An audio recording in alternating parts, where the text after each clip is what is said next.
அஸ்ஸலாமு அலைக்கும் ரஹ்மத்துல்லாஹி பரகாத்தஹு. உண்மையான இறை நம்பிக்கை கவலைகளை போக்கிவிடும். உண்மையான இறை நம்பிக்கை துக்கங்களை அகற்றிவிடும். நடந்து முடிந்துவிட்ட இழந்த ஒன்றை சிந்தித்து கொண்டு இருக்கக்கூடாது.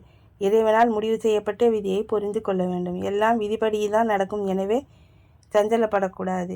இறை நினைவை அதிகப்படுத்தி அதன் மூலம் தான் உள்ளங்கள் நிம்மதியடையும்.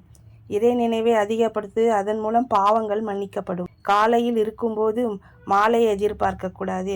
இன்று என்னவோ அதை பற்றி மட்டும் சிந்தித்து வாழ இன்றைய பொழுதை சீர் செய்ய முயற்சி செய்ய வேண்டும். பிறர் நன்றி செலுத்த வேண்டும் என எதிர்பார்க்கக்கூடாது. அல்லாஹ் உனக்கு கொடுக்கும் நற்கூலி போதுமானது. நன்றி கெட்டோர், பொறாமைப்படுவோர், குரோதம் கொள்வோர் பற்றி பொருட்படுத்தக்கூடாது. நீயும் உன் உள்ளத்தை பொறாமை, குரோதம், பகைமையை விட்டு சுத்தமாக வைத்துக்கொள்ள வேண்டும். தப்பெண்ணத்தையும் உள்ளத்தையும் விட்டு வெளியேற்றி விடுங்க. நாம் நினைத்ததெல்லாம் கிடைத்துவிட இது என்ன சொர்க்கமா? நமது இறைவன் நம்மால் சிறிதும் கற்பனை செய்து கூட பார்க்க முடியாத அளவுக்கு அழகிய சொர்க்கங்களை நமக்காக படைத்து வைத்துள்ளான். அவர் அமல்களை அதிகப்படுத்துவோம், சோதனைகளை தாங்கிக் கொள்வோம். சொர்க்கம் செல்வதே நம் நோக்கமாக இருக்க வேண்டும். இன்ஷா அல்லாஹ். ஜஸாக் அல்லாஹ்.